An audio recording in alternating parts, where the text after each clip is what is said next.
wabarakatuh. Halo anak-anak, kembali lagi bersama Bu Nurika di channel Nurika Oktaviani. Hari ini kita akan belajar latihan soal penilaian akhir semester atau PAS ke-1 Pendidikan Agama Islam beserta kunci jawabannya untuk kelas 9 SMP. Tapi sebelum belajar, marilah kita membaca basmalah bersama terlebih dahulu. Bismillahirrahmanirrahim. Baik anak-anak, kita langsung lanjut ke soal nomor 1. Gempa bumi dan tsunami pada Jumat 28 September 2018 masih menyisakan trauma mendalam bagi warga kota Palu dan Kabupaten Donggala, Sulawesi Tengah. Apalagi gempa susulan terus terjadi di wilayah tersebut. Kalau kita kaitkan dengan macam-macam kiamat, maka peristiwa tersebut adalah contoh dari A. Kiamat Sughro, B. Kiamat Kubro, C. Kiamat Subro, D. Kiamat Lokal. Jawabannya adalah A. Kiamat Sughro. Jadi, gempa bumi ini salah satu ciri-ciri dari kiamat kecil. Kiamat kecil disebut dengan kiamat Sughro. Maka jawabannya adalah A. Soal nomor 2. Kejadian kiamat digambarkan dalam Al-Quran seperti manusia bagaikan laron yang berterbangan dan gunung-gunung bagaikan bulu yang berhamburan. Hal ini dijelaskan dalam A. Quran Surat Al-Qari'ah, B. Quran Surat Az-Zalzalah, C. Quran Surat Al-Waqi'ah, dan D. Quran Surat Al-Ghashiyah. Jawabannya adalah A. Quran Surat Al-Qari'ah. Oke, kita lanjutkan. Soal nomor 3. Pada hari kiamat, manusia dikumpulkan di padang mahsyar semuanya. Peristiwa itu disebut A. Yaumul Husni, B. Yaumul Jaza, C. Yaumul Ba'ats, dan D. Yaumul Mahsyar. Jawabannya adalah D. Yaumul Mahsyar. Karena dikumpulkan di padang mahsyar, maka disebut dengan Yaumul Mahsyar. Selanjutnya, dalam surat Az-Zumar ayat ke-68 diantaranya disebutkan bahwa ketika sangkakala ditiup, maka matilah seluruh makhluk yang ada di langit dan di bumi, kecuali mereka yang dikehendaki oleh Allah Subhanahu wa Ta'ala. Makhluk yang bertugas meniup sangkakala adalah A. Malaikat Israel, B. Malaikat Israfil, C. Malaikat Malik, D. Malaikat Jibril. Jawabannya adalah B. Malaikat Israfil.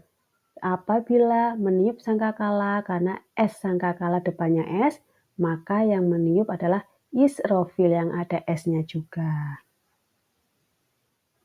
Selanjutnya, perhatikan tanda-tanda kiamat berikut ini. 1. Munculnya Ya'juj wa Ma'juj. 2. Turunnya Nabi Isa. 3. Banyaknya jumlah wanita dibanding laki-laki. 4.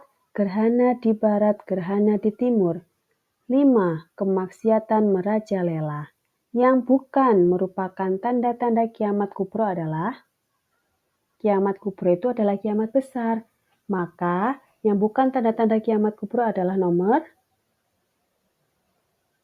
A. 1 dan 4, B. 2 dan 5, C. 3 dan 5, D. 3 dan 4. Jawabannya adalah C. 3 dan 5. Banyaknya jumlah wanita dibanding laki-laki dan kemaksiatan merajalela. Ini merupakan salah satu yang bukan tanda dari kiamat kubro atau kiamat besar. Selanjutnya, setelah manusia dikumpulkan di padang mahsyar, seluruh amal perbuatan manusia selama hidup di dunia akan dihitung dengan teliti oleh Allah Subhanahu wa Ta'ala. Tidak ada yang tertinggal sedikit pun.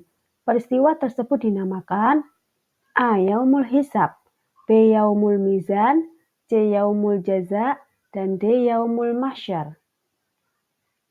Jawabannya adalah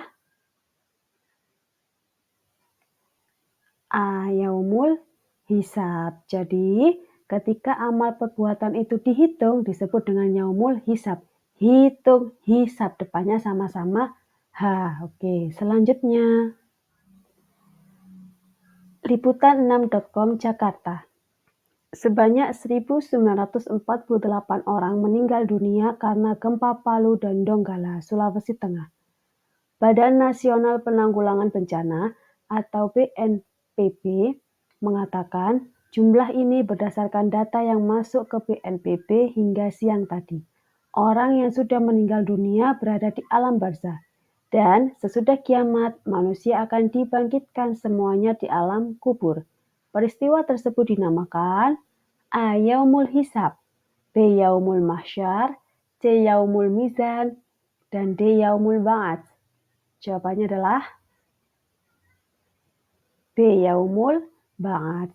Kata kunci pada pertanyaan tersebut adalah sesudah kiamat manusia akan dibangkitkan, maka hari kebangkitan disebut dengan Yaumul Ba'ats. Selanjutnya, sudah seminggu Ibu Hasanah menderita sakit stroke. Ia hanya terbaring lunglai, tidak bisa digerakkan tangan dan kakinya. Apabila Ibu Hasanah adalah ibu saya, maka sikap yang tepat sebagai anak yang soleh adalah A. Menasehatinya agar tidak sakit, B. Dititipkan ke panti sosial karena sibuk, C. Membiarkan sampai sembuh sendiri, D. Merawatnya dengan penuh kasih sayang. Jawaban yang tepat adalah D. Merawatnya dengan penuh kasih sayang. Selanjutnya, Ayu termasuk anak yang rajin dan soleh. Sekalipun dari keluarga kaya raya, ia sangat sayang dan patuh terhadap orang tuanya. Setiap orang tuanya menyuruh, ia tidak pernah membantah dan selalu melaksanakannya. Sikap Ayu menunjukkan sikap A. Sarrul walidain, B. Birrul walidain, C. Hubbul waton, D. Walidah. Jawabannya adalah B. Birrul walidain, yaitu berbakti kepada kedua orang tua. Berdasarkan hadis Nabi Muhammad SAW, kedudukan dan derajat ibu dibandingkan bapak adalah A. 3 tingkat dibanding bapak, B. 5 tingkat dibanding bapak, C. 4 tingkat dibanding bapak, dan D. 6 tingkat dibanding bapak. Jawabannya adalah A. 3 tingkat dibanding bapak. Jadi, ibu itu tingkatnya adalah lebih tinggi dibanding bapak berapa tingkat? Yaitu 3 tingkat. Baiklah anak-anak, itu tadi adalah latihan soal PAS kelas 9 dengan jumlah soal 10. Nah, anak-anak, Ibu akan melanjutkan pada video-video selanjutnya. Tetap semangat belajar ya anak-anak. Selamat dan semangat belajar. Sampai jumpa pada video selanjutnya. Tapi sebelumnya, marilah kita akhiri pada pembelajaran hari ini membaca hamdalah bersama-sama. Alhamdulillahirabbil alamin. Sekian, tetap semangat belajar. Kalian bisa mencari sumber-sumber belajar dari sumber digital lainnya. Wassalamualaikum warahmatullahi wabarakatuh.